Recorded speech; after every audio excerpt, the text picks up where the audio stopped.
Welcome, everybody. And we expect to have, obviously, the level of discussion today to continue at the very high level that we had yesterday.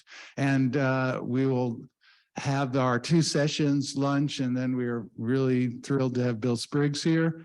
We'll talk more about that after lunch. And we also will have a session in which we talk about, really focus on what is to be done, how to get this work out more, how to get it to influence the state of the world. So with that, I will turn it over to Michael. Hi, good morning. Welcome everyone to a session on labor markets and institutional inflation channels. And we're going to start briskly. The first presentation is Jae Sim, who is the principal economist of the Macroeconomic and Quantitative Studies section of the Federal Reserve Board.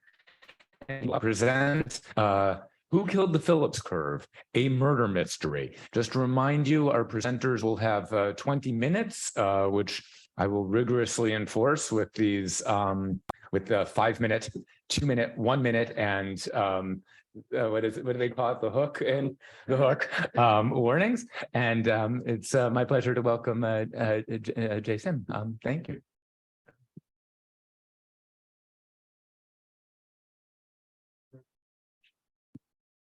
What is,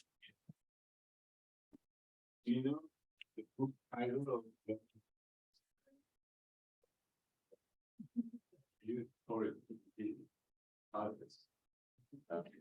did you read the book? Yeah. What is to be done? It tells me many things about this conference. Interesting. Okay. Then this is a joint work with David Latner, who is my colleague at the Federal Reserve. And this is the most important slide. This is my personal view. It has nothing to do with the view of the Board of Governors. They don't even know that I'm here.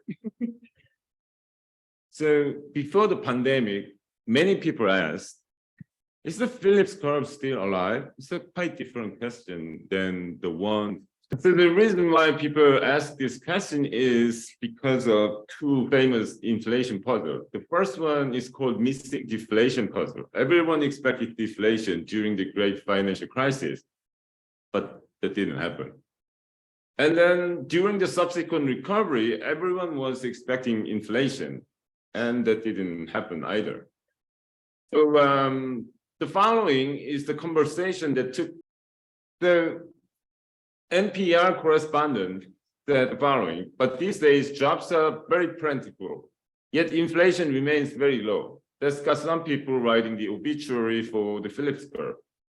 And then this person, James Bullard, said this, if you put it in a murder mystery framework, who killed the Phillips curve? It was the Fed that killed the Phillips curve. And that's where this title of this paper came from. And the story is simple. Imagine upward sloping aggregate supply curve, which is called Phillips curve, and imagine downward sloping aggregate demand curve. Suppose the monetary authority is so stupid, doesn't do anything, and then there are active demand shock going on.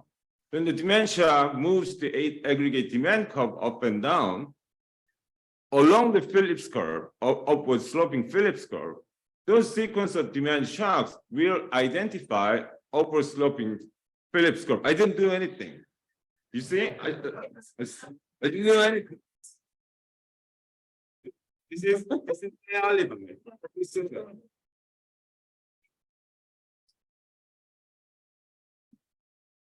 But suppose is so optimal so that it prevents the aggregate demand curve moving along the Phillips curve, then you will fail to identify upward sloping Phillips curve because you will see just the dot, right? So strictly speaking, the Federal Reserve didn't kill the Phillips curve.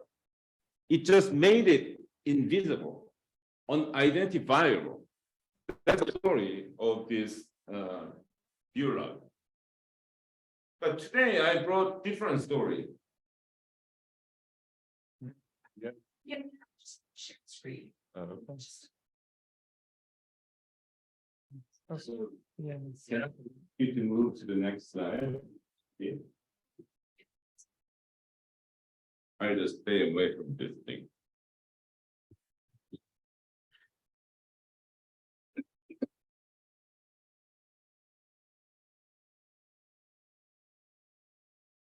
Okay, can we, yes, this is where I want to be, yes. So this whole project of this year, I just suppose the line is inflation rate and the blue line strike index. When I saw this figure, I can there be some relationship between these two. That I brought here is hide it, but it's Neil, Lake and Thatcher, they are the modelers. That's my inflation and the flattening of the Phillips owes as much to Lake's policy as to Volcker's monetary policy. That's my argument. Can we go to the next slide? So before I explain my approach in this paper, let me point out the existence of two schools of monetary economics. Okay, the first one, both of these schools of monetary economics operate on their favorite statistical identity. And first one is monetarist. According to this view, including New Keynesian, money or monetary policy cause inflation. Then on the opposite side, there are post-Keynesians who argue that, especially in the tradition of Kalecki, inflation is the result of class conflict, for instance, Ralston's paper, and their favorite statistical identity is just, prices composed of markup, kappa T, plus labor share. Real wage divided by labor productivity, that's labor share, or real marginal cost. So the inflation is the result of the attempt to please profit share from the corporation perspective, also the attempt of labor union to increase labor shares. Okay. So no, can you stay in the previous slide? James Tobin has this eloquent explanation of this post-Keynesian view, although I'm not sure whether he's a post-Keynesian or not. Inflation is the symptom of social and economic conflict. The major economic groups are claiming pieces of pie that together exceeds the whole pie. Inflation is the way their claims, so far as they are expressed in nominal terms, are temporarily reconciled. Next. So in this approach, I tried third approach. I maintain New Keynesian framework, but use it from a Kaleckian point of view, in which trade union power is the slope of the New Keynesian Phillips curve, and we show that killing trade unions kill the Phillips curve, and it was Reagan rather than Volcker behind the modern mystery. Okay, can you go to the next? So this paper has an important byproduct. This wasn't the goal of the paper, but it also shows that the comparative bargaining power can explain the secular trends of labor and profit shares. Can you go next? Next. So the law is simple, has to be simple. The production technology is Cobb-Douglas constant returns to scale. And the market structure is given by monopolistic competition. The PTI is the relative price of this firm I. There are firms. And then production is going to be linear in labor once it's over the use of capital. Okay, for now, just forget about nominal rigidity or dynamics for simplicity. Next. The important thing to realize is that conditional labor demand of the firm is a declining function of relative price of I, and therefore it's a declining function of markup that the charges over their product. That means if the firm wants to raise markup too high, that means too small employment. And that's the reason why trade union has interest in determining the markup of the firm. So I'm assuming trade union has preferences, which is given by UTI. It's just simple product of WTI times some increasing function of labor. Functional form of H is irrelevant. So I'm just gonna assume linear function. Okay, you can think of it as WTI times NTI. Okay, can you go to the next? So here's most important slide. Let me define pi. Pi is just one period profit, revenue minus cost. And UT, as I explained, is the interest or preferences of the trade union. Is that the firm and workers actually maximize the net product of their objective functions. Now, if Milton Friedman is watching this presentation, he will say, I'm crazy. I must be crazy because the objective of this optimization must be maximization of the profit. So here, E is the bargaining power of the firm, Y is the bargaining power of the workers. Milton Friedman says, B must be one. And the trade union says, during 1980s, no, B is less than one. Not because it's science or axiom. We do this because we can. Okay? Then the optimization condition is given by this. Can you go to the next? Using this simple math, elasticity is given by elasticity of substitution for the monopolistic competition. Using that condition, I rewrite the first solution this way. And again, B strictly less than one implies the right side is strictly positive. And that is crazy thing to Milton Friedman. Why? That means the firm stop increasing markup before it maximizes profit. Right? From Milton Friedman's perspective, the right-hand side is money left on the table. And trade union do this because they can, not because it's the right thing to do. They do this because they can, okay? And also the right-hand side represent the production rents set by the trade union.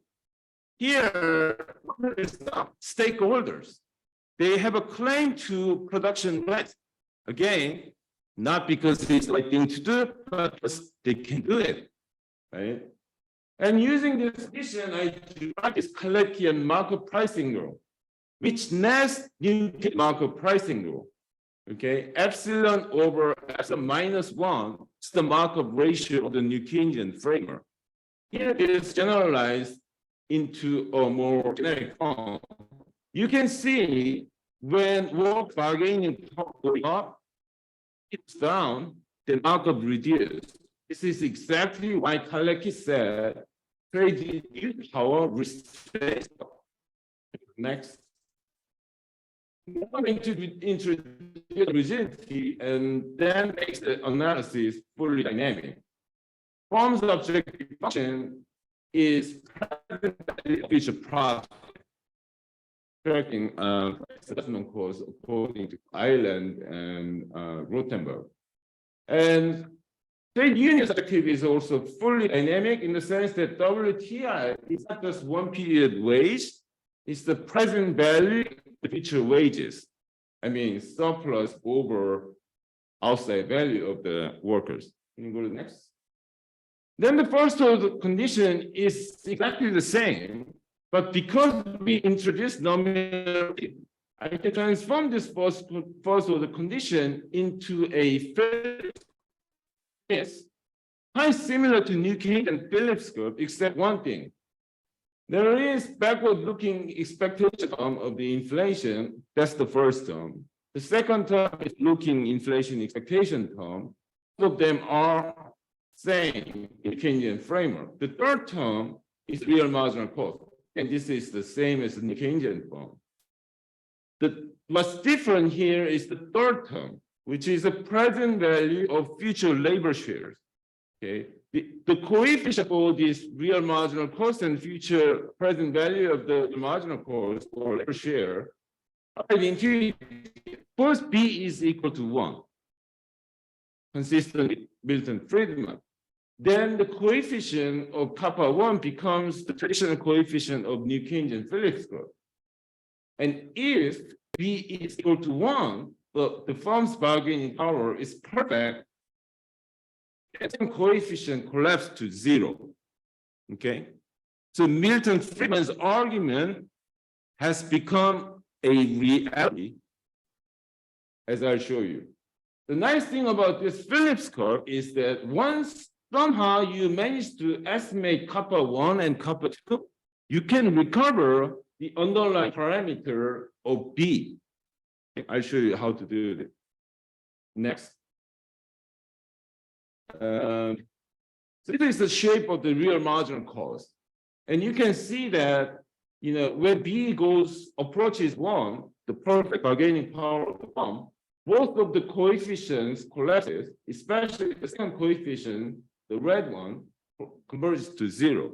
And that's precise meaning of flattening of the Phillips curve in the paper.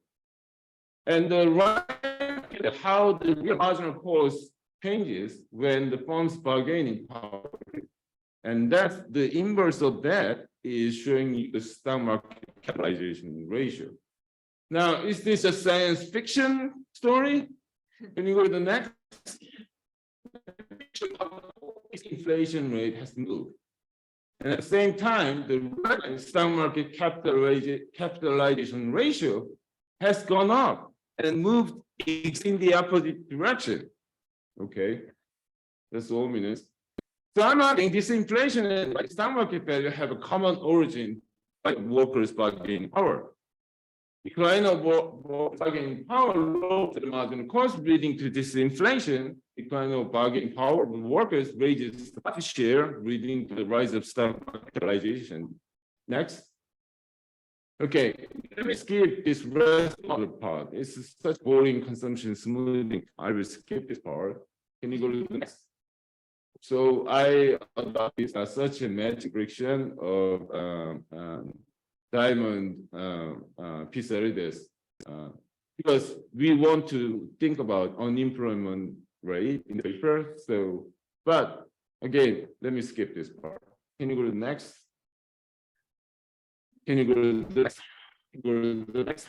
So here is what I'm showing. On the first figure, I'm showing that when the bargaining power of the firm moves from 0.5 to 0.99, I can even explain 20 percentage point drop in labor share.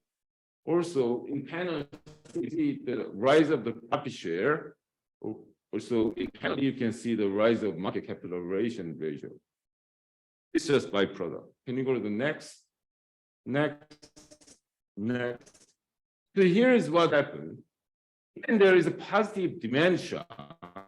Consider this effect of demand shock under the two conditions. Of the firm is 0.5 and 0.9. And the blue shows the response of inflation rate and unemployment rate. The bargaining power of the firm is 0.5. When that raised to 0.95, you get massive drop in employment rate because decline workers' bargaining power creates fantastic job creation for the firms. But despite this demand shock, inflation is actually lower than the other case. That's the meaning of the flattening of the curve. Can you go to the next? You exactly fail to generate that relationship. It's just conventional case. The next. Can you go to the next? No, actually go back. Like design the simulation such that variation of the output are 50% due to supply shock. And then I show what happens to inflation volatility with firm's buying power moves from 0.4 to 0.99. It goes from 0.37, 39, and it drops to 0.53. It's almost generating 9% reduction in inflation volatility, even without changes in monetary policy setting, just by the printing of the Phillips curve. And okay, then let's go to the next. Next. So I'm going to estimate this Phillips curve. And inflation depends on labor share, present value of labor share, backward-looking inflation expectation component, forward inflation expectation component. The one challenge is, how are you going to estimate future labor share? In order to do that, I use a Blanchard approach, in which I use bivariate test of labor share, where I use any variable that can predict future of the labor share. I use box stoppage index, also labor intensities, sorts of broadly similar. Once you estimate this Young vector autoregressive model, then you can compute the value of the future share as this. Then can you go to the next? By the way, as a byproduct, the vector autoregression model, I can show you how labor share responds to what the deviation shocks to strike index. Okay, what's the lesson of this figure? If you want to raise your labor share, for it. That's the lesson of this figure. Go to the next. So this is the subsample estimation. Subsample truncation point is 1980 for the good reason. 1981, we have Reagan administration. So before Reagan, Phillips curve looks totally making sense. It has right side of the coefficient for labor share. It has right side for inflation expectation, backward-looking inflation. They are all statistically highly significant. Can you go to the next? Now, I have my Kalekian version of Phillips curve. As you can see, before 1980s, the coefficient was 0.7. The firm's bargaining power is close to it. But in the subsample, after the Reagan administration, firm's bargaining power to 1. Workers' bargaining went up to 0. Yesterday, Bob was talking about weakening the power of the worker. I was thinking, Bob, how do you weaken something that doesn't exist anymore? Can you go to the next? Same pattern emerges from UK data. Can you go next? 5, better, 1. After that, same pattern is confirmed for, can you go to the next? Eden, can you go to the next? And confirmed for Denmark. Go to the next. Can you go to the next? Same pattern. The next. Let me conclude. I don't have a conclusion. A few months ago, Nick Patterson at the Financial Times made a contribution to opinion article to Financial. The main goal of that news article was to sum paper. And after summarizing my paper, Patterson said, what does this mean for central banks? If saying the inflation derives from war, then the chances of the current becoming injected again are extremely low. Because after all, capital won and labor ain't coming back. In other words, inflation not because it's necessary, but because workers don't have the power to make it stick around. That's exactly the same conclusion I have.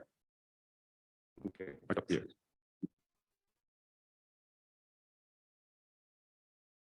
Thank you very much, Jay. Our next speaker is Professor Emerita of Economics at UMass Amherst and Perry Fellow Nancy Folbre, who will be on inflation and care services in U.S.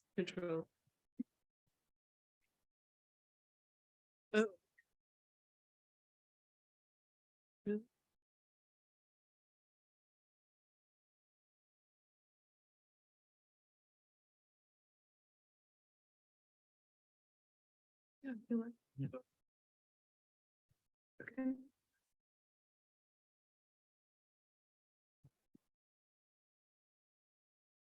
Hi, I'm Betty here, and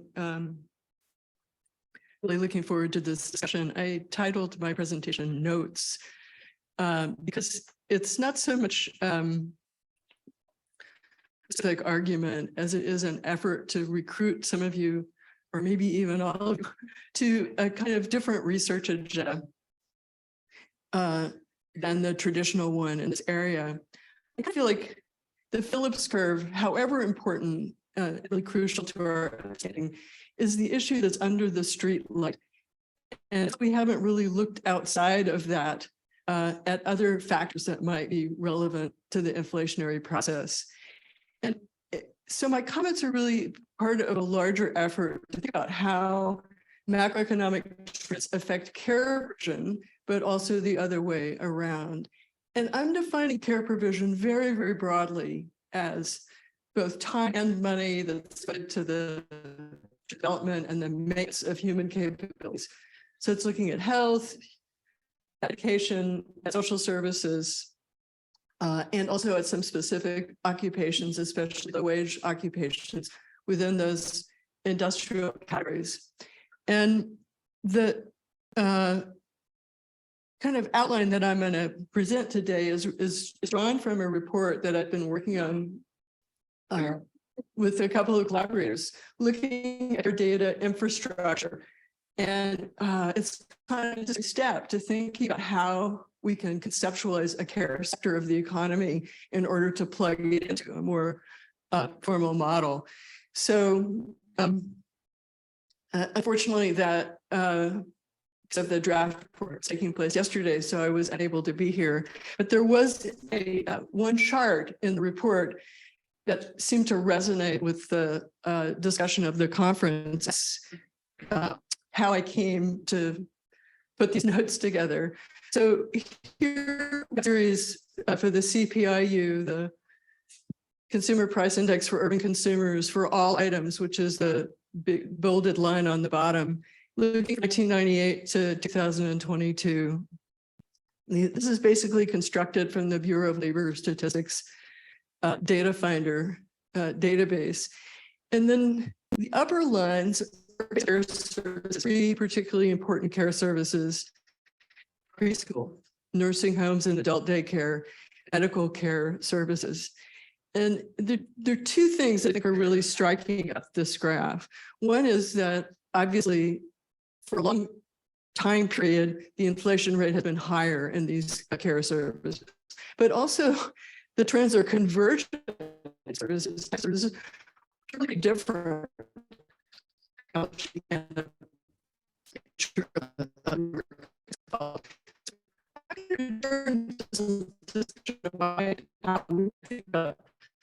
Trends at the end.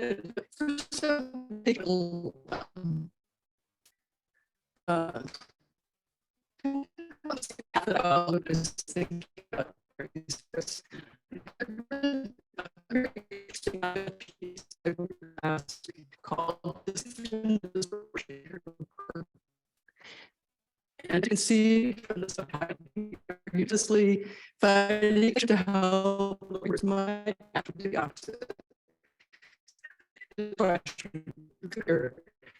No,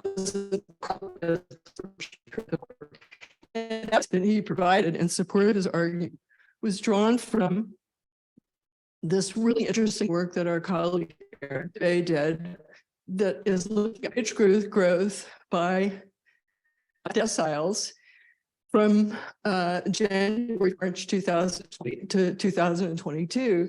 And it is really interesting, and it shows that wage growth was significantly faster at the bottom of the earnings distribution and at the top of the distribution.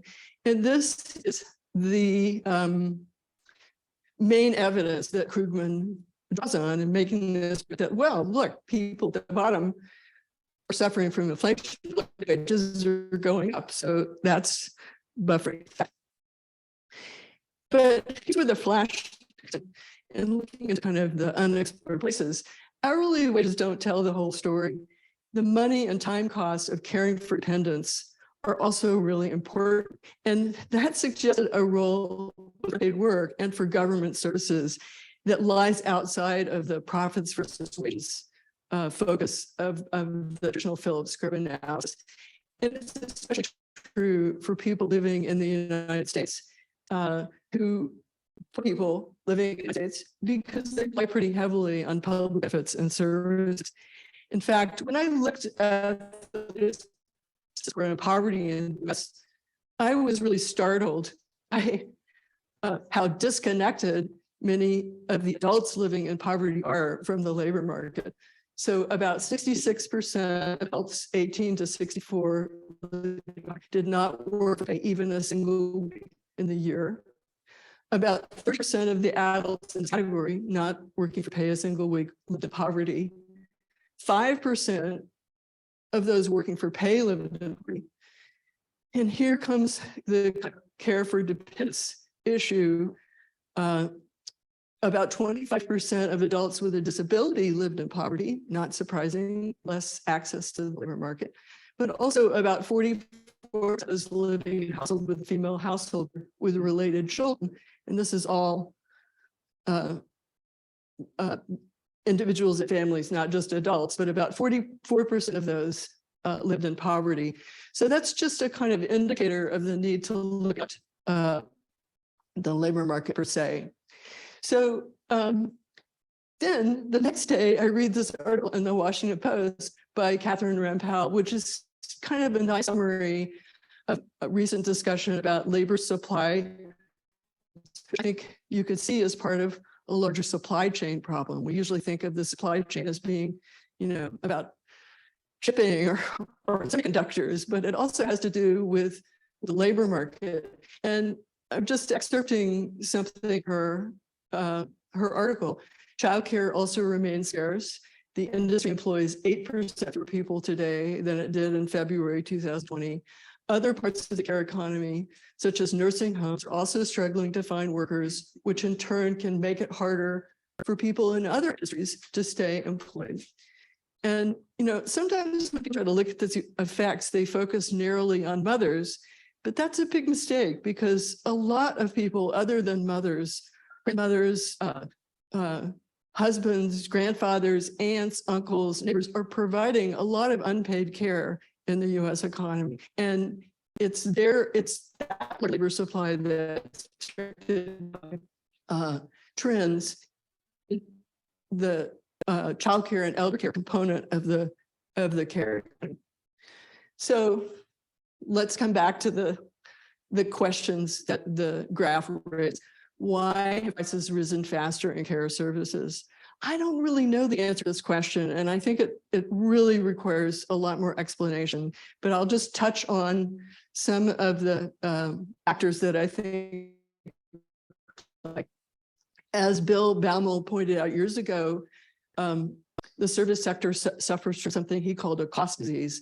I think that nomenclature is really terrible. I don't think it's a disease, but he definitely has a point. It's harder to increase the productivity of services that are not only labor intensive, but that have a very personal, emotional, face-to-face component where automation is far limited.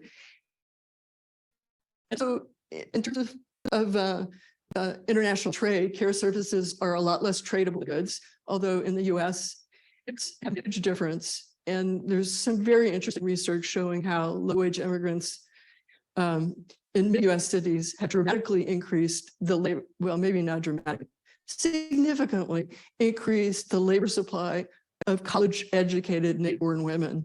So until recently, immigrants have done to kind of alleviate at the in care services. The more the root of trends in care services is market failure. What care services are producing is largely a public good. It's very hard for the providers to capture benefits or to identify their individual value added. And we don't have a very good methodology of the actual value being provided.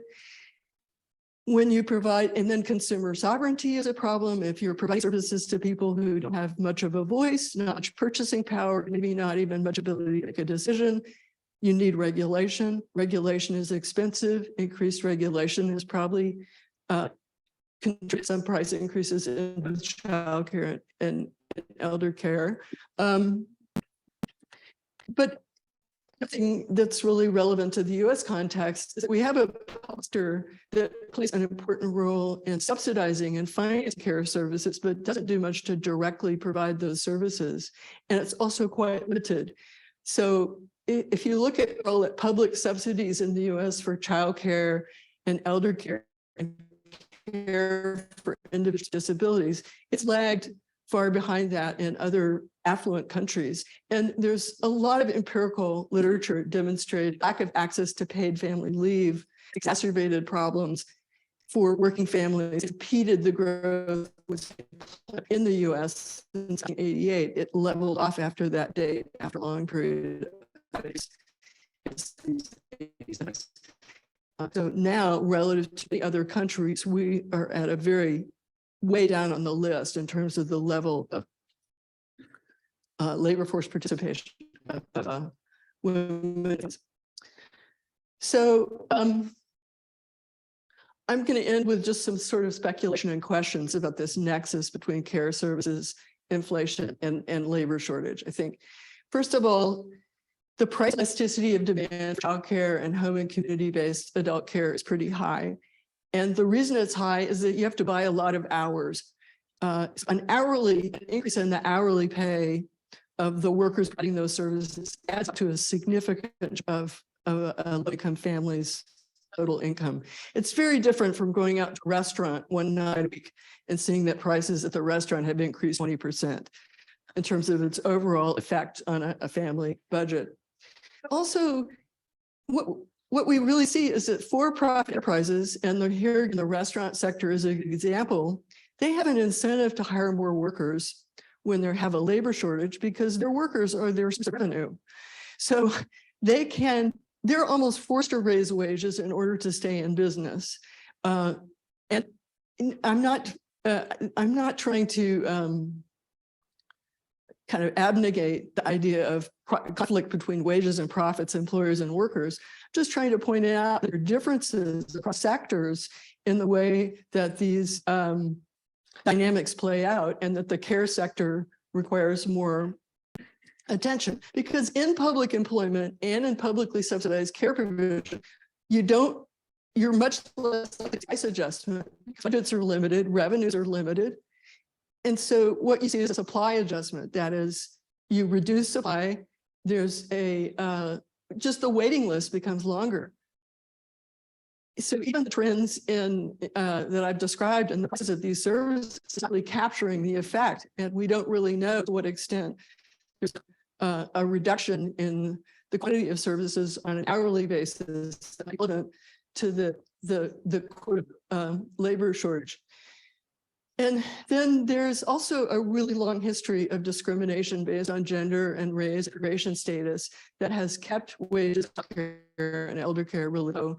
A really good example of that is the exclusion of domestic workers from the Fair Labor Standards Act recently. These historical effects really carry into the present. They create a pattern and a history of individual earnings history and attitudes towards pay that really requires attention. As I mentioned before, low-wage immigrants have done a lot in years to alleviate the care supply gap. Now their supply is constricted by much more rigorous enforcement. And so what we see now is that many care workers and care services can earn much higher wages outside the care service sector. So we're seeing a particularly serious care shortage in those public sector and nonprofit areas where wages are constrained from going up. And public agencies just don't have much ability to raise wages, even if they would like to provide that. Okay, in the paper, I started and raised at least 20 directions that we could ask about how to explore this further. But overnight, it kind of distilled down into a mercifully shorter list. Okay, so first of all, I would like to see more disaggregation of wage growth among low-wage earner by industry and occupation. Whose wages are rising fastest, and how are public sector wages moving with respect to private sector wages? A lot of the Phillips curve focus tends to think that the private sector is all there is, and the public sector is particularly relevant for with dependents, and also women are very much overrepresented in the public sector. So public sector dynamics really need more attention. I think we also need more disaggregated price indices. It seems very likely, given the graph that I showed you, that families with dependents are particularly vulnerable. And there's been some discussion of disaggregated price indices. For instance, the Bureau of Labor Statistics has done some work showing that people over 65 are purchasing a basket of services that has become more expensive relative to the average basket. And the reason for that is pretty clear. They have greater out-of-pocket health expenditures. So we have a social security system that uses a cost of living adjustment. It's not really capturing the rate of increase in the prices of goods that elderly consuming. And I'm arguing by analogy that households with very young children and households with a disabled or family member also are a very different category and are particularly vulnerable to inflation and are very overrepresented among the poor. Then a third question, how are public benefits like SNAP programs, supplemental food program, how are they being affected by inflation? And provision of human services on the community level, what's happened to funding for addiction and community mental health and so forth and so on. I don't think we could make any conclusions about the effect of inflation on the poor until we answer its questions. And then I want to end political questions because here's a kind of the interesting theoretical bottom line. Hasn't the largely market-driven model of care provision in the US contributed to the macroeconomic problems that we're now facing in terms of labor supply problems? Hasn't it also created some conflicts of interest between low-income providers and purchasers of care services that are likely to be exacerbated by reduced immigration? Yes, workers hire workers to healthcare services, and that too is a tension, and it's exacerbated by a market-driven rather than a public where those costs are publicly shared. So bottom line is, wouldn't greater provision of care services and improved work families help solve both of these problems? And isn't it relevant to the current inflation debate? Thanks. Okay, if we can return to order, thanks. So our next presentation will be Isabella Weber, who is professor of economics at University of Massachusetts Amherst, and Jesus Lara, who is a PhD candidate with two authors, Lucas Teixeira and Belisa Nassif. Isabella and Jesus will be presenting here. And the title is Inflation in Times of Overlapping Emergencies, Systemically Significant Prices from an Input-Output Perspective. Thank you so much. This conference has really been a true pleasure. When I started this work more than a year ago, I was brave enough to write an op-ed on this precise perspective, trying to argue first that there is a relationship between profits and inflation, and secondly, that if this is the case, and if inflation is intensely sectoral and immediately related to microeconomic dynamics, then we might have to think about alternative ways of fighting inflation, and that might have to include some forms of strategic price controls. At the time, I got hammered in the most brutal ways, and we can talk about that, what that tells us about how we can actually talk about things in economics, but that's not the topic of my talk today. I think that the change in discourse that we have seen that has been reflected in the conference today, that has also been reflected in the fact that Europe is now implementing price controls. As a matter of fact, I just came back from Germany working for the government there on gas price caps. Is a matter of the perception of the degree of emergency. I think in December 2021, people were thinking that we were on our way back to some sort of normal state of the economy, that the pandemic was about to be over. Yes, Omicron somehow didn't look great and it made people very nervous, but there was a sense of a return to back to where we were. There was a sense that inflation was at best transitory. Now, I'm arguing here that if we are living in an age of overlapping emergencies, if we are living in an age where we are not on our way back to some sort of tranquil, normal state, then systemic shocks, intense systemic shocks, will actually be in the making for a while. We don't want them to happen. We hope they will not happen, but there is a too large chance that they might happen. So it's better to be prepared. So I think the same principles of disaster preparedness that we are using in all sorts of areas in the ways in which we organize our society should also apply to economic policy. We need economic policy disaster preparedness to be able to respond to these shocks in time. Now, I'm kind of worried hitting the link because I think maybe the computer will explode, so I will not hit the link. And we have been belaboring this point for a while at this conference, but so the ways in which I think we have, okay, getting very nervous here. Okay, let me try. So I think the ways in which we have been thinking about inflation is a bit like on one of these like coin-powered horses, you know, they go back and forth in a very orderly kind of way. You know exactly when it's going to turn around. It's very mechanic. There's a clear rule, right? Like when the mechanism kicks in to push it back. It's one-dimensional. It's just about one dimension that you have to care about. There's also only one mechanism that kind of pushes back the interest rate. So that's kind of the mindset that we are going in. Into this inflation situation.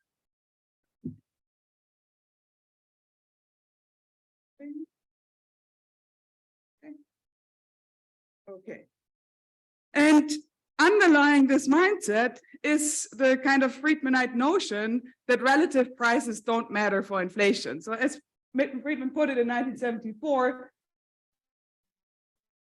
what oil and food to which every government affiliates immediate causes of the price explosion. Not at all. It is essential to distinguish changes in relative prices from changes in absolute prices. The special conditions that drove up the prices of oil and food require purchasers to spend more on them, leaving less to spend on other items. Did that not force other prices to go down or to rise less rapidly than otherwise? Why should the average level of all prices be affected significantly by changes in the prices of some things relative to others? And what I'm trying to do here is to argue the exact opposite, that some prices actually matter hugely for overall inflation, and therefore we really need a change in our mindset. Similar notion in the new Keynesian case, I think we can skip over this, thanks to the great presentation on the depth of the Phillips curve.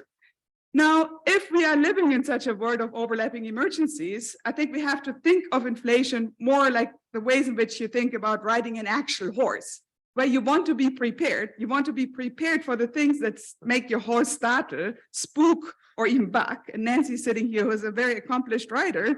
And I can tell you that if you're going on a trail ride with Nancy, she would know 5 minutes before that there will be a dog at this corner. So you have to, please don't canter now. So please calm down because there will be a dog. Or on this road, there are many bicycles. So you kind of want to be prepared. There might be a bicycle which might startle your horse. Of course, you can never know all the things that might startle your horse, but there are some obvious important things that you can know and that you want to study and that you want to be aware so that you are prepared and you can react in time. Now, this brings me to another approach or like metaphor that I've been using in approaching this work, which is the problem of strategic bombing. Input-output tables were developed in parts with the problem of strategic bombing in mind. What they tried to do was to identify the most vulnerable sectors of the German economy to know that which industry you have to hit to destroy the whole economy. Now, in other words, what they were trying to do was to identify the points of greatest vulnerability that if they're being hit by a shock, the whole system starts to possibly collapse. I mean, that was the goal, right? Now, I'm arguing that with inflation too, there are critical points, there are systemically significant prices that are so important that when they shoot up, they have the potential to unsettle the system as a whole. This, I think, requires us to think of the economy as a circular flow in the ways in which we are doing in input-output. And I think Leontief, and I'm not going to go through all the details quote here due to time limitations, but I think Leontief is the right starting point because he combines the perspective of strategic bombing with the perspective of circular flows, with what he himself has called a quantitative inductivism, which allows us to explore quantitatively relationships that matter in this framework of a circularly related economy. So as he has been pointing out, somewhat provocatively and possibly overstating his case, as a matter of fact, the problem of inflation cannot be dealt with in aggregative terms either. If you had inflation in which all prices and incomes move in parallel, nobody would care. Actual inflation is a change in relative prices, not just in the average price level. Now, I've been debating this point with Bob, and clearly this overlooks the problem of asset price inflation, and it might be an overstatement of the case, but I think it's a useful kind of counterpoint to the Friedmanite notion, just to free our minds and then probably come to a more kind of complementary view between aggregate price levels and relative prices. Now, the research question that we are addressing with this paper is, if inflation is not always and everywhere a macroeconomic phenomenon, but can be unleashed by micro shocks on the supply side, then we need to identify which sectors present points of vulnerability for monetary stability, or in other words, have the greatest potential to become systemically significant for inflation. The approach that we are taking is that we first construct a Leontief price model. Then we simulate the inflation impact of a price shock to each of the 71 sectors in the input-output table separately, based first on average price volatilities, or to put it more accurately, on sectoral price volatilities in the 2 decades before the pandemic, and then the price movements in the COVID-19 pandemic, that is first the post-shutdown period and then the Ukraine war period. This allows us to rank sectors by their overall inflation impact in order to identify latent systemically significant prices, so prices that we could have known to have the potential to be the kind of choking points of the system as a whole before the pandemic, and B, the realized systemically significant prices as they actually occurred in the COVID pandemic. Now I'll hand over to Jesus, who will present the model and the technical details of our work, and who has been doing all the heavy lifting in terms of doing these 71 simulations in various configurations. Thank you, Isabella. So as said before, the analytical tool that we use to study the systematic significance of the different sectors of the economy is the Leontief input-output price model that represents the interdependence in the prices of all sectors in the economy through their input-output linkages. So the model starts with a basic identity that the value of output of each industry is equal to the value of domestic inputs consumed plus value added, that in turn is composed of wages, profit, and taxes, plus the value of imported inputs. So to clarify the model, let's start with a single sector first. So let's consider sector J. The value of output of sector J is equal to total physical output, xj, multiplied by the unit price of output, pj. Now, in order to produce, sector J needs the output of basically all the other sectors of the economy because it uses it as inputs. So first, in the right-hand side, A1J is the unit requirement of sector J from sector 1. When you multiply that by xj, total output of sector J, you get the total demand of physical output from sector 1 to sector J. And when you multiply it by the unit price of sector 1, you get the total monetary value from sector 1 to sector J.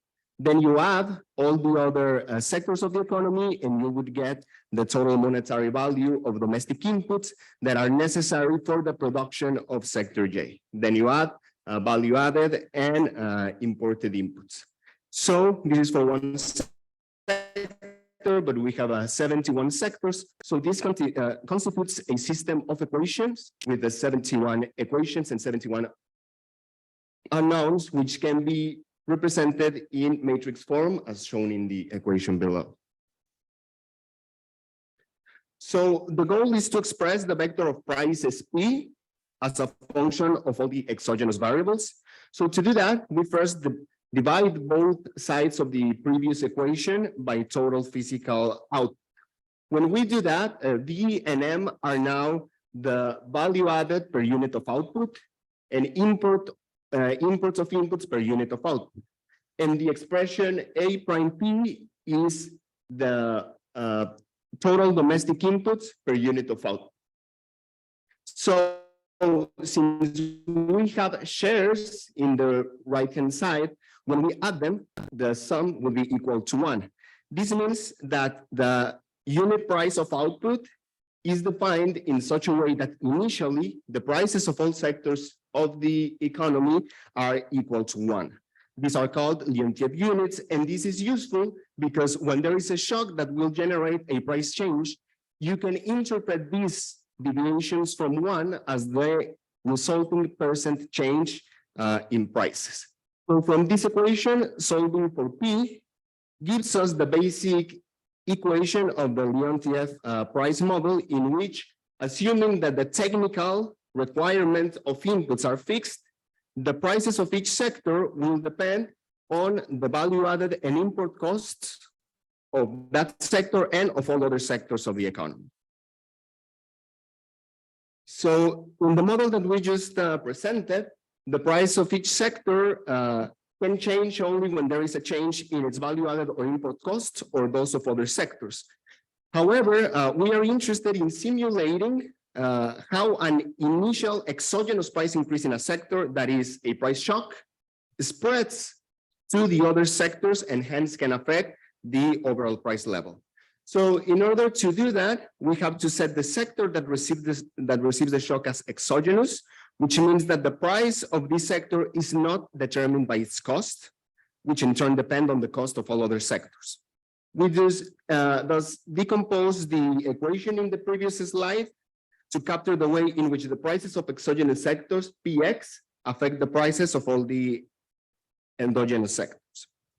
So a quick side note, a sector being endogenous means that it follows basically a cost plus Markov pricing scheme. However, when we looked at the relationship between input and output prices for each sector that we report in the paper, we found that there are several sectors whose price does not seem to follow input prices, and these sectors are set exogenous in every simulation. They fall in two broad categories that we call commodities, whose prices tend to be determined internationally and not by input costs in the US, and rent and finance sectors. The tables with all the sectors can be found in the paper. So going back to the equation, assuming that value added and import costs remain constant, if there is a price shock, delta PX, the percentage price change in all the endogenous sectors, delta P, can be represented in the equation below. So now let's consider a quick example to illustrate this. Well, I guess I will have to skip the example. So basically, let's assume that there is a 10% price increase in primary metals that will affect the cost of all other sectors of the economy that use primary metals as an input, for instance, motor vehicle manufacturing. But motor vehicle manufacturing also uses other inputs that use primary metals, for instance, the production of machinery. So all this interdependence is captured in the equation in parentheses. So finally, The shock gives us a vector of price changes for all the endogenous sectors, delta PE, but we want to see the effect on the overall price level and not on individual sectors. So to get that, we need to somehow average the price vector delta PE and delta PX.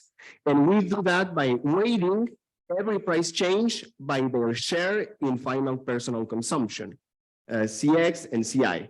So when we do that, we get a measure of what we call inflation impact on a synthetic consumer price index that in turn can be decomposed into the direct effect of the price shock, CX times the price increase, plus the indirect effect, which is equal to the price increase in all other sectors of the economy, weighted by their share in final consumption. Okay. So this brings us to the results.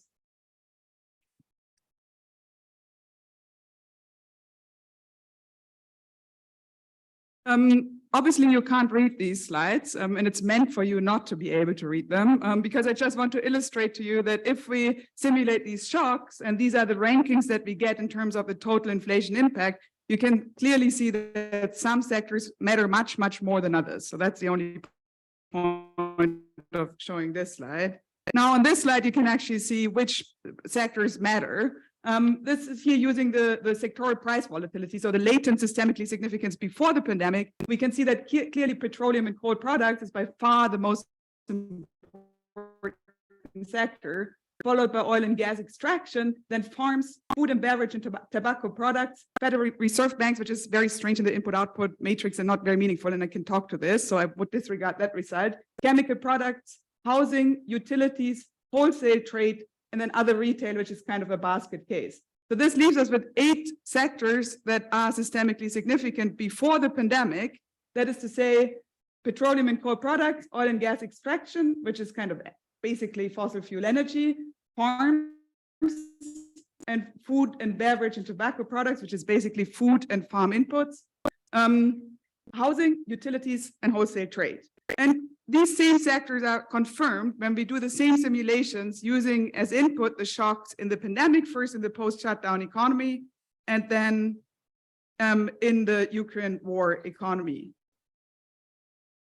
I just want to, with the little time that I have left, just say that this is basically 3 groups of prices: basic necessities, basic production inputs, and basics of circulation. There's one huge blind spot in this framework, which is all that Nancy has talked about, which has to do, I think, with the ways in which the input-output tables are constructed.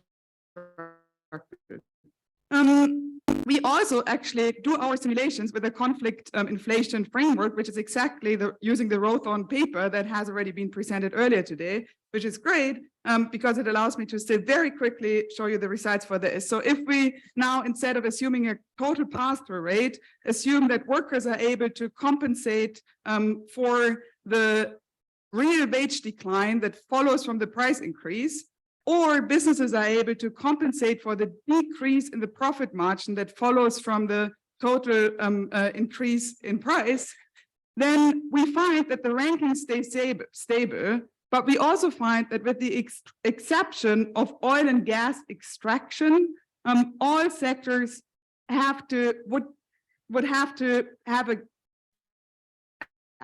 unleash a greater overall price increase if workers were able to compensate for the price increase by increasing their nominal wages. Now, as the presentation before has abundantly illustrated, I think, clearly workers cannot achieve this compensation. So in other words, this result really means that these price shocks in these systemically significant goods hit workers the hardest. I have a lot of thoughts on what this means for policy implementation, but I think the good news is that we have talked a lot about some of these measures. So what I just want to emphasize is that I think all these measures that we have been talking about in terms of microeconomic responses to price shocks, you need time to implement them. You need a different kind of mindset. You need a different kind of monitoring capacity to kind of understand that these price shocks will have implications. And you need a different kind of institutional setup to be able to pull off these responses in time, because you don't want to respond to a shock when it has already percolated through the whole system. You want to be able to respond to a shock before the whole house is on fire. This is why I'm calling for a form of economic disaster preparedness that would allow us to respond to these shocks in systemically significant areas in a timely fashion. Thank you very much. Thank you. So that ends the presentations in panel 4. We are now delighted to welcome our discussant. Lawrance Evans holds a PhD in economics from the University of Massachusetts Amherst and is the managing director of the Government Accountability Office's Applied Research and Methods team. It's a pleasure to welcome you to to Gordon Hall remotely, and welcome Lawrence. You'll have about 20 minutes for your comments on the presentations and your own to offer your thoughts. Thank you very much. And I'm assuming my slides are coming in clear to you all.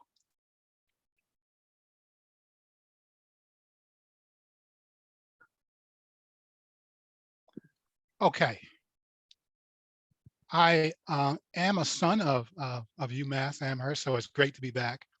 I try as much as possible to turn important policy concerns, positions into empirical questions and then commit to evidence-based decision-making. I also spend a lot of time triangulating information and evidence to produce knowledge. And so I do that here, as opposed to murder boarding the papers. Even if I did that, I think these are really quality pieces of research, and the work is to be commended. But my entry point is, what is to be done. So I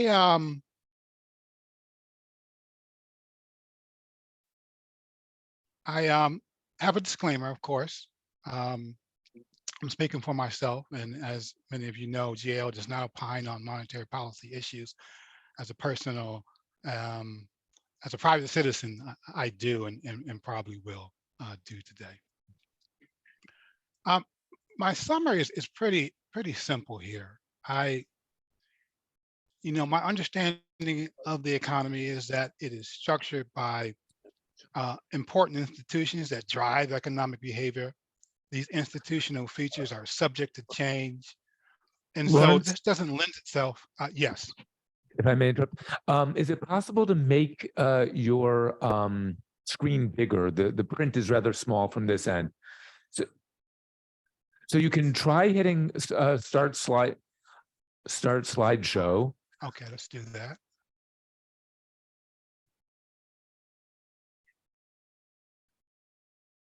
How's that? Perfect. That's just wonderful. Thank you. I'm sorry for the interruption. I'll restore some time. Okay, great. Does that change when I hit escape? Can you still see it large? No, it popped back. It was good, but it has popped back to. Okay, all right. So if you go back to what I will do is just. That is fine. That will be just. Okay. Okay, very good. Very good. Okay. So I was just saying that the economy is this dynamic entity. You have the institutions that change. You have, instead of your rational expected utility maximizing agents, these more rich economic agents that are more realistic. Results in a complex dynamic economy that requires, I think, constant knowledge updating to get a handle on the appropriate policy responses. And so independently, I've been thinking about dynamic inflation targeting. And so that's where you have a time varying target. And you also have target flexibility, meaning how you respond to going beyond that target will change depending on the state of the economy. Good examples are the Bank of Canada. There's some good literature on this. And as we'll talk about in a moment, in the United States, we've seen some changes in the framework for monetary policy that I think are promising. So that's the backdrop. I, I do want to go back to something that Bob pointed out yesterday, because this is important. This is a summary of the empirical literature, looking at the relationship between inflation and economic growth. I just want to just corroborate what Bob said, because he was spot on, and add just a little more nuance, right? I want you to look at that till portion of this graphic and think about that. And this calls for flexibility in the selection of inflation targets, because inflation can be too low, right? Left of that threshold, inflation doesn't harm growth, but when you review the literature, in most cases, a positive relationship is established, right? And what you have in that space is you're avoiding deflation, right? Which is the bigger boogeyman in some cases. I think we all agree what PCE inflation is about 6% now. We much rather be there than in the period of deflation, right? Where we have a lost decade, say like in Japan or the Great Depression, right? So that's important to note, that inflation is not something just to be controlled, but is also a grease for labor markets, right? And so you can do yourself harm by not taking advantage of that positive relationship and setting that level too low. I will also point out that a lot of what we think we know about inflation has come from studying periods of hyperinflation, right? Which we can all agree corresponds to the breakdown of economic systems, right? Not necessarily the best place to learn about where to set an inflation a target, right?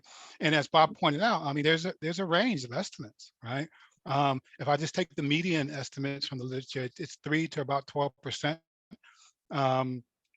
And Bob pointed out you can get high as 20. And I have no methodological reason for discounting some of those papers.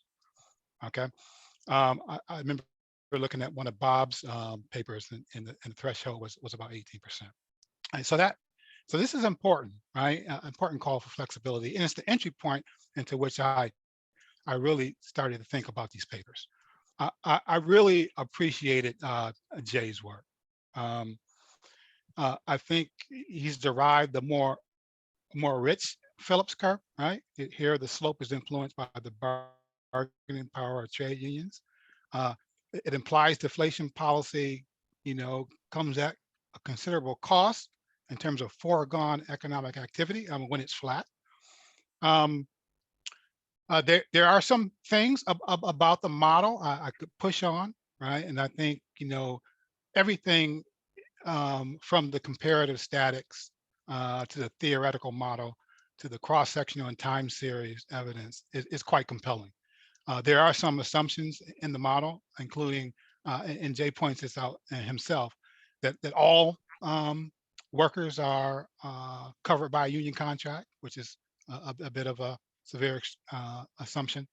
And then there are always the issues of, construct validity. Are we actually measuring the thing we intend to measure? And so I'd like to see more sensitivity analysis, identifying the source of uncertainty here in stress estimate. But I think, Jae shows incredible humility here. The paper acknowledges both major sources of inflation, I think. I'm not convinced that it's an either or phenomena, right? I'm not sure that most inflation is conflict induced, and if that's consistent with the empirical evidence in the United States. But most certainly, inflation is not a purely macroeconomic phenomenon. Nevertheless, the empirical evidence here, I think, is quite compelling. But it does highlight to me how difficult it is to measure the Phillips curve in practice. I think Jae really needs to contend with a rival paper. There's an MBER paper, which produces evidence to support the theory that the flattening was due to well-anchored expectations. That's a pretty good paper too. I don't think it's as rich as Jae's. I'm more convinced by Jae's findings and the empirical evidence, but it's something that in subsequent revisions of this paper, you could tackle a bit more. And again, I think the conclusions are very well framed. But those alternative causes, right, including other fundamental structural changes in the economy, need to be investigated. And some of the confounding factors that may lead us to have false conclusions about flatness, right? Maybe we just have difficulty finding the Phillips curve, and Jay pointed this out. I say that the Phillips curve is difficult to measure, and there's a great Perry working paper, by the way, by Paley that lays out 5 different theories. And I just don't think we have a a good enough theory of inflation dynamics to be so rigid about inflation targets, right? If you look at this paper, there are 5 different ways to think about it. They generate different curves, right? We're familiar with the vertical one that was just mentioned a moment ago. 2 negatively sloped ones. If we add the collecting model to that, which nets one of those models, we have another one there. They're backward bending curves, right? Following Akerlof and Paley. So the goal is, we really have to be simple of some of these simple explanations for the slope of the Phillips curve and what the trade-offs are. But an excellent paper. But again, for me, my focus is on what it ultimately means. What is to be done. I really enjoyed Isabella and Jesus's paper, and I will say I entered into reading the paper with a very skeptical mindset, right?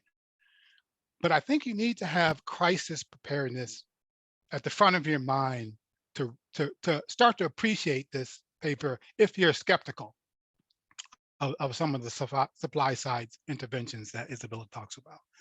This is a clever use of an input-output model to designate prices, most likely to lead to those strategic vulnerabilities. And given the Fed's dual mandate, maximum point and stable prices, expanding the toolbox of stabilization policies is a laudable goal, right? As someone pointed out, central banks need not deal with inflation alone. It's better to prick at price pressure where possible, as opposed to clubbing the whole economy, right? So I really gained a real appreciation for this. I will point out that the rigorous analysis here tells us where to target, but not how, right? These suggested policies are good, bad, promising, independent of whether relevant prices are systemically important or not. And Nancy's paper reminds me that there may be other reasons, right, that you want to prick, right, because you're dealing with vulnerable populations. So while Isabella's purpose is laudable, which is to think about crisis preparations, and I think that's right, I'm not averse to thinking about other reasons why you might want to roll out some of these policies, right? Now, the manner in which we intervene is critical for the effectiveness of the intervention, right? It has broader consequences for the economy. And if we're dealing with areas of the economy that we believe are systemically important or strategically vulnerable, the spillover effects are likely to be significant too. So rationale and good intentions are necessary, but not sufficient, right? This applies to the Fed as well, right? So I think there's good rationale for interest rate operating procedures and inflation targeting, but it doesn't follow that the way the Fed currently operationalize the framework is the best way to proceed. My next slide is just going to talk a little bit about some of the things I'd be looking for in follow-up work. So Isabella, Jesus, the reward for good work is more work. And so that's the bulk of my nudge here. I was looking for some limitations and caveats in your analysis, maybe some issues with IO modeling. I found none in the paper. I think you'd be well served to mention and dispense with some of them that you deem um, not significant, and it helps you think through how you might operationalize the policies. So I think, design is imperative here. I spend a lot of time on the Hill talking about this. It's incumbent upon us to identify the cost, unintended consequences, right? You talked a little bit about speed and effectiveness. There are going to be those implementation challenges because some of this requires legislation, right? We can't pass a budget on time. So that's important. It's important to get into the world where these interventions occur and think about the best case and worst case scenarios, right? And the conditions that render certain tools more appropriate than others. And how you coordinate them with some of the unconventional and conventional monetary policy approaches that the Fed is undertaking, right? So the devil's in the details. Time to talk policy design, because I think we do need a crisis toolkit to roll out, and it's extremely important. And give me a time check too, to make sure I'm not going on over. You have slightly more than 5 minutes. Oh, so, excellent. yeah. So let me talk just a little bit about Nancy's notes, which I thought were quite provocative. A bit of a curveball for me, but it helped me really appreciate Isabella and Jesus's paper, right? Because, not all inflation matters are best tackled by conventional monetary policy responses. So this might be a place where strategic interventions are valuable for the sake of safeguarding vulnerable populations. And you saw this in the CARE Act, by the way. You saw some provisions that were aimed at this particular industry, which I thought was important. So it highlighted, some particular concerns, right, about why, again, flexibility in inflation target is warranted, right? And I say this in this second bullet under the first one. When you think about economy with a 2% target and how that might differ from economy with 3 to 5% or 6% target, that's going to be a materially different economy. That's going to be different in terms of human capital development, right, and economic growth. So we ought to think about internalities. We talk about externalities all the time, but internalities in terms of doing something today that's harmful to our future selves, right?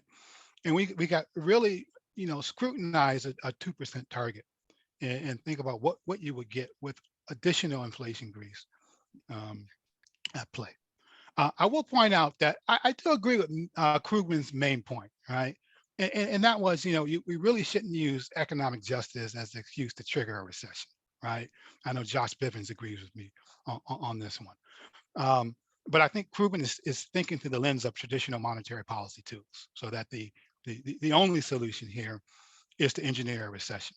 I think, what we learned from Isabella and Jesus's paper, that's not necessarily the way we need to think about some of these, smaller industries that have important implications for some of our most vulnerable citizens. So thank you, Nancy, for that curveball. I think it's excellent thinking. I do want to quickly point out that the monetary framework in the United States has evolved significantly in a promising way, I think. And I think, Jay, you need to think about this in terms of your paper, in terms of the structural changes, right? We moved from targeting reserves to targeting interest rate operating procedures, circa 1992. We moved from the single target approach to a corridor approach because we had a system that was flooded with excess reserves. And we begin to implement forward guidance, right, which is a nice way of talking to the market, and announced the first inflation target around January 2012. Before that, there was an inflation target. It wasn't well articulated. And by the way, it was 1.5%, leading up to the Great Recession, between 2000 and the Great Recession. And most recently, I think a promising development is moving to flexible average inflation target, which, as I point here, facilitates the Fed's ability to support the economy without risking credibility on inflation. Thank you very much. I know I took a little bit more time, but I appreciate Not it. all that wonderful. Thank you. Thanks for the terrific comments.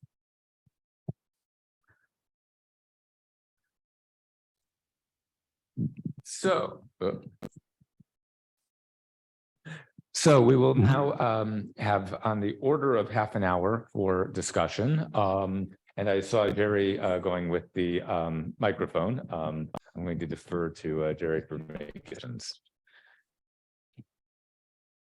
Hi, I'm Annie. I'm a fifth-year grad student at UMass. Thank you so much for these presentations. I'm actually usually a micro person, but these presentations made me think, man, I got to start thinking about inflation and incorporate some of this into my work.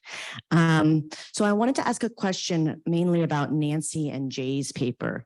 It seems like there's a bit of a contradiction in your paper, where in Jae's paper, he talks about the inflation being a result of increase in worker power.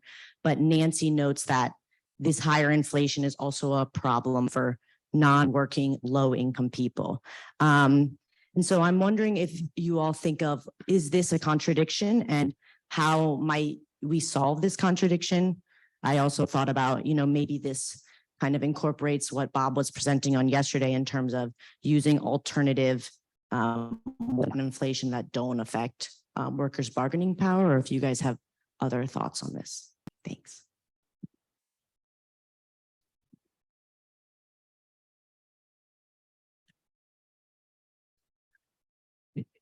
Okay, thank you. What a fabulous session. Thank you so much. That was really, really interesting. I have a question for Nancy and for Isabella and Jesus also. So Nancy, this was really, I think, very, very interesting, and especially the whole thing about the impact which is not captured in the usual, as Isabella said, in the traditional input-output frameworks and so on. But what is interesting is so much really long period. And I was looking at your explanations. So market failure will explain the level difference, but not the change, right? The change, perhaps we could say that, as you said, low wage, but outside the system are earning more. But that would be true recently. Was that true over the entire period that you looked at, which is a fairly long period, I thought? I mean, that's probably true in the pandemic phase, but is it evident throughout? I'm wondering whether this is related to the fact that you can get a lot of unpaid care services and within homes and etc. And therefore, depending on how much of these care services are privately provided, concentration in the care industry results in, undersupply in the traditional way that concentration results in it in other sectors as well. So is that one of the, is it a more concentrated industry? How much has it become more concentrated over the period? What's the share of public? And within that, do we have any data on the wage share in care? In the, because you talked about, is it that the wage share is declining in the care sector more than in other sectors? Particularly, there was a discussion yesterday about UK and about public workers getting significantly lower wages than private and their real wages falling more sharply, particularly in the care services. Özlem presented some stuff on that. So I was wondering whether we could somehow try and relate that to your findings, which are really very interesting and quite fascinating. Yeah, so Isabella and Jesus, this is terrific, okay? I mean, this is really what you're identifying Staffian basic goods through a Leontief input-output framework, which I think is great. It's nice to do that. I'm trying to link this, especially when we're thinking about, let's say, inflation in developed countries and so on, how we apply the same work, because you're absolutely right. These are the same kinds of basics that exist in developing countries, right? I mean, those enter into all other activities directly and indirectly. But we get different kinds of inflationary outcomes because of the ability of other sectors to respond. So it's not just the ability of us to respond, but other sectors to respond. And in a developing country world, the whole conflict model, if you like. Yeah, inflation is a result of a fight over distributive shares, not just between workers and capitalists, but between sectors as well. So in developing countries, the extent to which sectors are concentrated, the degree of monopoly, as Kaleski would call it, of different sectors would matter. And certainly the degree of informality and the degree to which micro enterprises dominate particular sectors, say agriculture, would determine that. So you would get very different distributional outcomes, even with different rates of inflation. Lower rates of inflation can lead to significantly declining shares of both wages and self-employed. So whether, how would you kind of integrate that with your study? Thanks so much, but really fascinating stuff.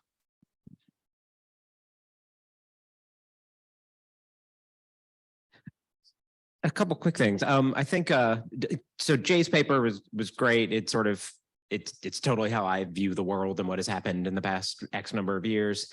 And I was also really struck by when Isabella presented. She showed that in a model where you have workers able to force some wage adjustment to a price shock, you get a propagated effect on inflation relative to the initial shock.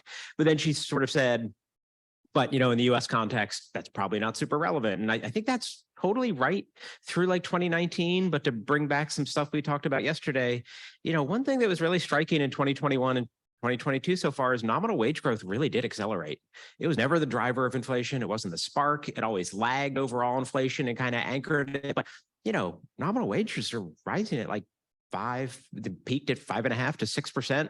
That was a real surprise to me. Like, again, and if you had told me there's going to be a price shock in all non-labor inputs, what are wages going to do? I'd say nothing. They're just going to fall in real terms. That's all that's going to happen. And that didn't happen. So I think the question of like, if we are in a world with ever more frequent crises, are those labor market dynamics of 2021, 2022 going to be the wage response? Or is it going to be the pre-COVID dynamics? Like, I strongly think the pre-COVID permanent to change workers' bargaining.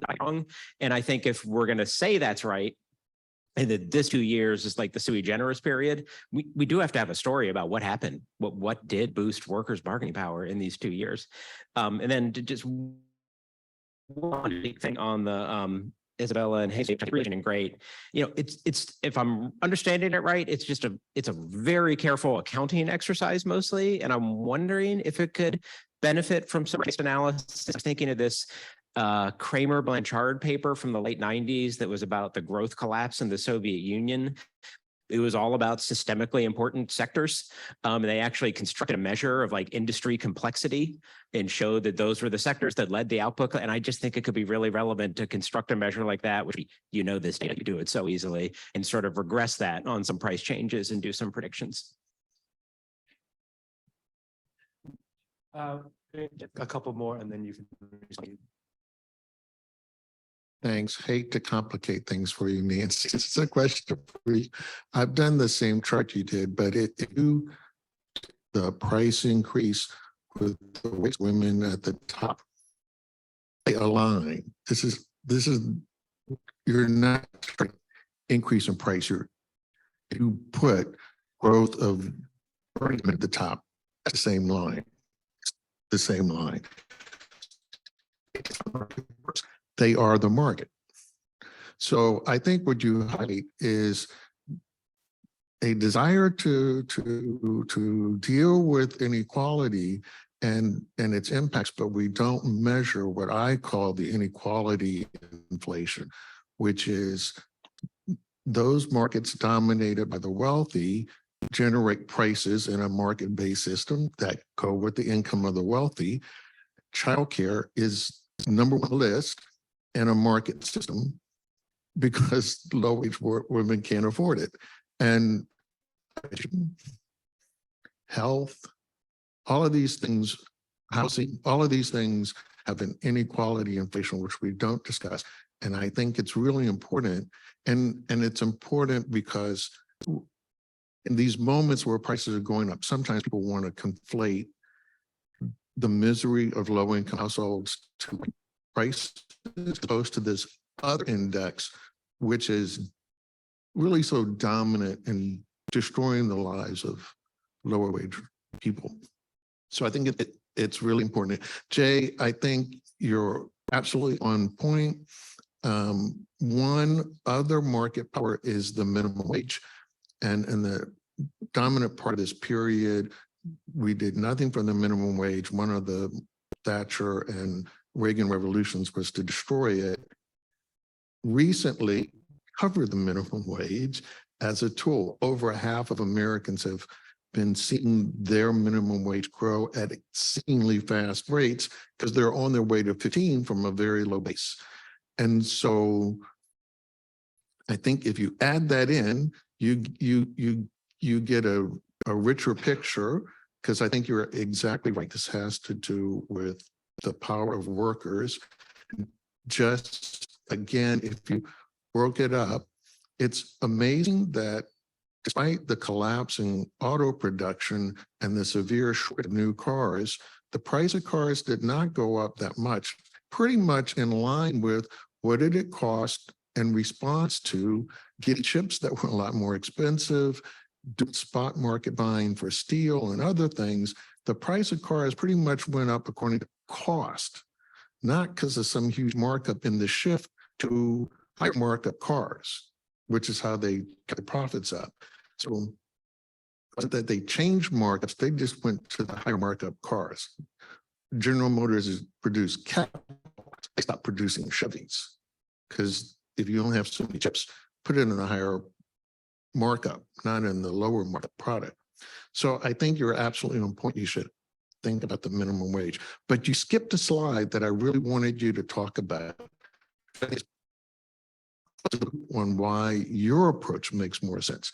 And that is you said about labor supply, because you started to talk about, you said, I don't want to talk about it, but when workers can't bargain for a place that's going to work, labor supply should fall. This has been the big problem in this whole period. Male labor supply has been falling. Women's labor supply was going up because we discrimination against sectors so that women could have access to higher wage jobs than women had before. So there is an illusion that women are getting higher wages, but only because we've just stopped discriminating in some sectors. So that part, to me, is far more convincing than somebody telling me, oh, they're built-in expectations that are stable, because it has nothing to do with labor supply. And in response, people would predict that you're not going to get so many workers. I think is pretty potent. And then, like I said, this sector thing, internationally, auto workers are still unionized. Increasing the markup from auto manufacturers is a signal to auto workers to pay more wages. They didn't play that. In other sectors, like shipping, very low union density, highly dominated by exploitative shipping companies. They jacked up prices through the roof because nothing stopped them. There were no who could fight them.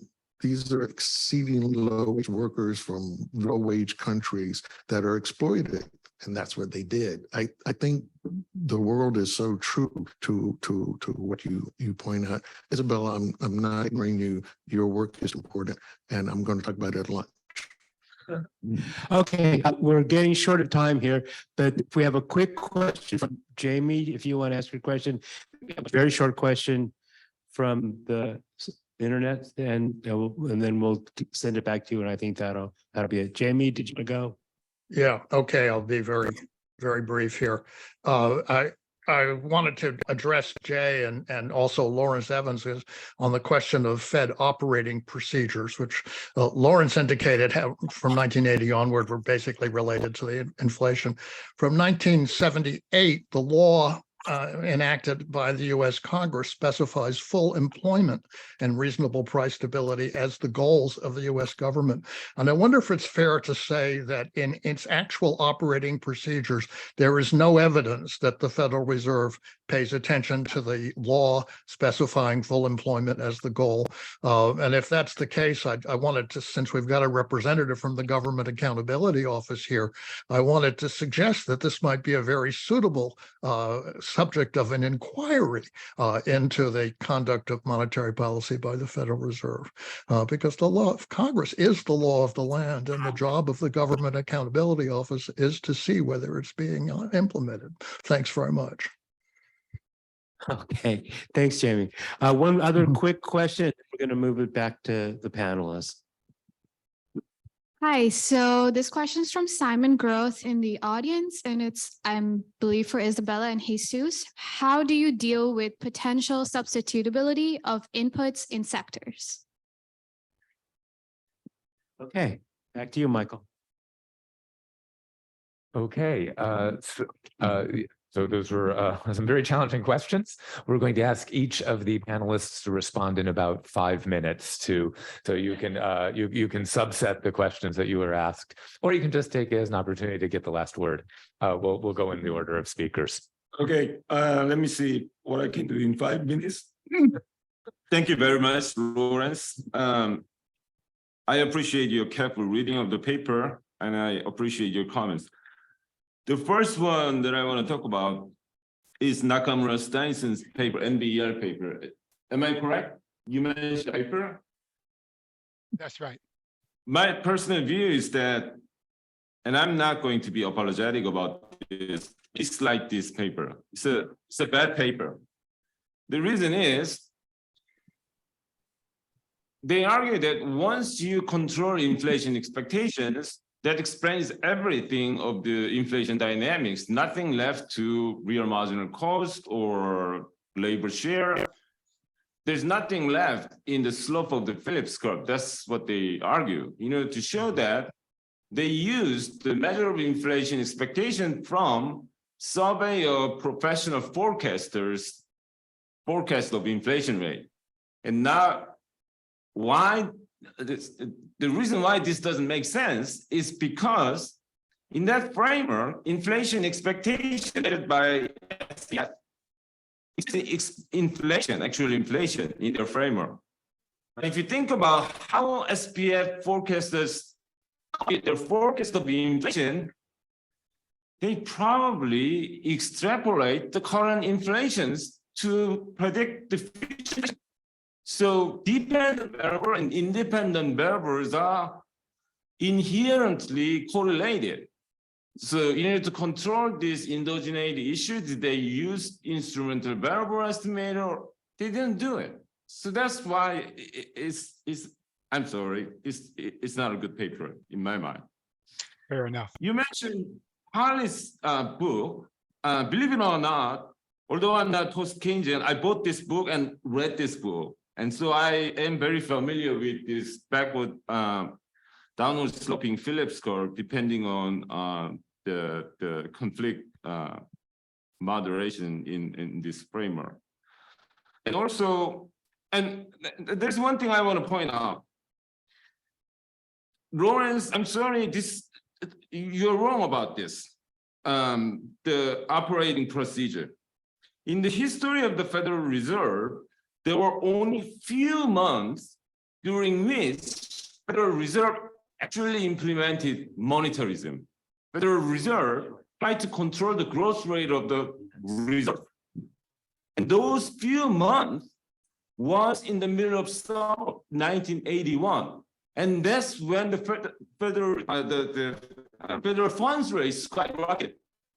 The reason for that is once you are trying to control the growth rate of the Federal Reserve, then you're not controlling the demand. It exposed the crazy volatility of federal funds rate. That's why Volcker realized he's making a mistake. And that's why he was forced to abandon monetarism. And he went back to targeting the federal funds rate. Once the federal funds rate is targeted, then you lose the control of monetary supply. Money supply becomes endogenous. I agree with post-Keynesian on this. And so Volcker jack up the interest rate to the sky by mistake. That's my point. Any about inflation result of worker bargaining power. The only thing that I want to say is workers are not monolithic entities. There are heterogeneous units of workers. Certain part of the workers' bargaining power goes up, the other part goes. That's why there is an issue of worker solidarity. So I'm not, against your point. Now, Josh mentioned wage went up 5%. Are you impressed by that? I was disappointed by that, actually. If we still have Treaty of Detroit, like in 1970s, early 1980s, we should index the workers' wage inflation to productivity growth plus inflation rate. We have been spectacularly failing to achieve that ever since Reagan's firing of 11,000 Packer workers, right? So I'm not impressed by 5% increase in inflation. I agree there's a labor supply issue and the model doesn't allow the issue of labor force participation or immigration. People were talking about that affecting the labor supply right now. And that is an important issue, but the model was designed to be simple and missing a lot of realistic parts of the economy. Now, about Amy Galbraith, yes, 1978, they introduced maximum employment as the mandate. Now, how are they serious about this maximum employment? I'm not sure, Jamie, you will trust me or not, but we are serious about this. We are very proud of the fact that we do have the mandate, as opposed to single mandate of the ECB. So one more comment, actually comment on Isabella. If crude oil is so important, are you suggesting the Federal Reserve should do open market operation on crude oil? Thank you. An outstanding last word. So we're going to hear next from Nancy. I would like to let Lawrence know we're going to give you a moment to respond to the remarks at the end of the panelists' responses. That will put us a tiny bit over. So there's a tiny bit over, but I think that's worth the benefit of the added discussion. So Nancy, you have about 5 minutes to respond, and you can cherry pick your the areas you'd like to. So Annie, I don't think there's a contradiction between the two approaches. I think what I'm trying to do is add in something to the traditional model. I think conflict between employers and workers and profits and wages are really central. But I also think there's conflict over the distribution of the costs of social reproduction. You could think of this as conflict over the social wage. And I feel like it gets left out in discussions that are focusing purely on inflation and unemployment. And I think it's actually a very good argument. One of the reasons you should pay attention to it is it helps explain why austerity that can make things worse, because it's reducing the supply of services that people need in order to both in order to develop their capabilities and also to participate in paid employment.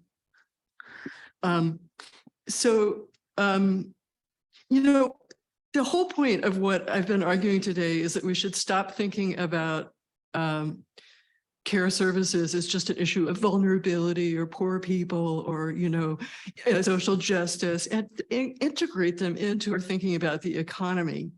How are these things actually affecting the quantity and quality of the labor supply?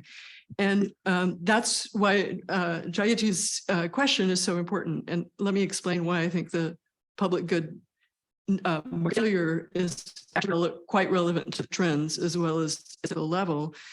over the past 30 years, there's been an increase in the demand for care services, driven to some extent by increased participation of women, but that has really kind of leveled off in recent years. There's also been a significant age population that's increased morbidity and health problems among the elderly that's made elder care salient. And there's also been an increase in the demand for care, not just as a way of getting mothers into paid employment, but because it's increasingly seen as part of the educational system and really key educational success. And because of the public good aspects of services, the market has not responded very effectively. It's been willing to provide services only at a very high price. And the public sector has not really responded because the public sector has interpreted this as a matter of justice and vulnerability for people that are not really doing, instead of seeing this as actually a productive investment. So that's really what I'm getting at. And Bill, I agree, women's wages in general have gone up, but women's wages in elder care and child care, they are very much at the bottom of the distribution. That's why I think that the kind of a wage-based inflation is kind of limited. It's true in care services, there are some professionals, even they are underpaid relative to professional managers and other industries. So I think wages are maybe part of the explanation. It is a very labor-intensive industry, and that itself means that, the wage effects are magnified, but I don't think it tells the whole story. Thanks very much. These are really great and very instructive comments. Thank you. Isabella and Jesus, if you can respond. Again, you have 5 minutes. You can pick and choose another. Thank you so much for a fantastic set of comments and questions that really helped me think this further. On the whole policy design question, I've actually been working with Congressman Bauman on the Emergency Price Stabilization Act, where we have tried to spell out some of these issues. So I just want to point to this. But I think generally speaking, we have to think about the different price scales. So on my mind, price controls is really an emergency something else.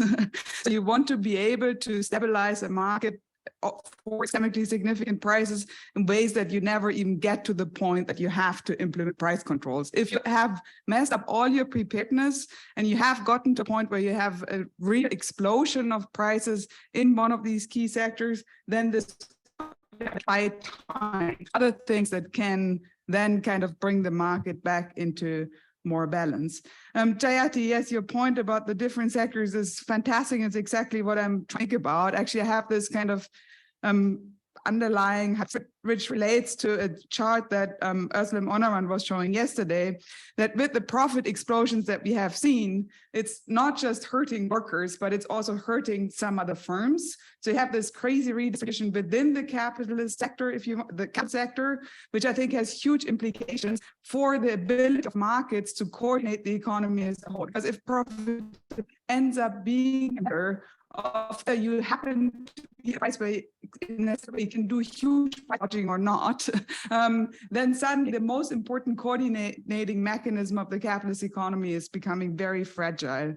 On the question of wage growth, so I've been working with unions in Germany, and Germany allegedly, some of the unions are still pretty, and they are very clear that they have no chance to gain wage bargains that catch up on the price explosions in essential goods, because these price explosions are so huge, and this goes to the question of substitutability is so low for these goods in the short run that this harms wages in a way that cannot be made good by wage bargains. And this goes even more for poor workers or workers with low wages, because even though I haven't seen very good data on this, but like based on anecdotal evidence, I think it's very clear that poor people, the poorer you are, the more of your money you are spending on basic necessities and essentials. This means that the larger the share of your consumption is in the things where we have seen these price explosions. So if, yes, it's nice to look at these hourly wage increases, but if we're to actually discount them by price explosions in essential goods, I think things would be looking very differently. There's also an interesting effect here where people with middle incomes have started to buy house brand discount goods, which they did not used to buy before, which then disappear from the shelves, which means for people who have depended on these goods, that they end up having an even higher inflation rate than only by looking at these goods. So I think we have to really talk about income-specific inflation rates. On the question of whether we could regression, that's a great idea. And on the question, I'm fascinated by making the connection with the collapse of the USSR. I got to this whole research, my work on China's economic reforms in the 1980s and China's escape from shock therapy, which was precisely about China not shock liberalizing these systemically significant sectors and managing the price production in these systemically significant sectors in a situation where I would argue market coordination fails. A question of open markets for crude oil, and that's last point, is actually fascinated by Saule Omarova, who also used systemically significant prices, and I should have acknowledged her in my presentation. And she has some very compelling proposals for the Fed possibly needing to engage in open market operations for oil. So I'm thinking of this as a possible extension of what the Fed is doing. I'm also thinking of it in terms of a setup of systemic buffer stocks for these systemically significant prices that we already have strategic oil reserves, but we only have it in a very kind of something similar where it's possible for more systemically significant sectors. Thank you very much. Our session is not quite over because we have promised the last word to Lawrence. So thank you for the applause, and we'll applaud again. Lawrence, you have about 5 minutes. Great. I'll be quick. Jay, thank you for those important points. My point about the NBR paper is that I think you should take it on more directly in your paper. It's bound to be influential in policy circles, which is why I brought it up. Your point about monetary operating procedures is well taken. My point was that you do see a shift over time, right? And so the monetary operating procedures for a given central bank is not fixed, right? They're always evolving, hopefully based on evidence and other factors. And so my point was that, we added forward guidance at some point, right? We moved from a single interest rate target to a corridor or channel approach, right? And that was in response to the financial crisis. So, and more importantly, I wanted to point out the movement to average inflation targeting around December 2020, which created more flexibility around the target. So that was my point, is that, and by the way, this is something that central banks across the globe do, particularly the Bank of Canada, every 5 years actually thinks about the level of its target. The ECB has shown some additional flexibility as well. So that was my holdout, that there is some promise that evidence-based decision-making will prevail when we think about inflation rate targeting. Jamie had a really good question. I think, as a descriptive model of what the Fed does, and you can back out a quasi-Taylor rule, which suggests that there is some weight given to maximum employment, right? There's debate on what those weights should be. And again, I'm not using Taylor rule as a prescriptive device for what the Fed should do, but just describing what is done. I think you see some due consideration for maximum employment. As you know, the Fed does not specify a goal for employment. It just has an assessment. There's no fixed goal, just an assessment. And those assessments are subject to revision over time. Arguably, the same thing could be done with inflation. But I think it's a good question, Jamie, and probably worth a more rigorous review, but I'll have to agree with Jay. No, I think. I'd like to, we're going to thank we're going to thank our panelists and the discussant, and then Jerry Epstein has a couple of logistical remarks. So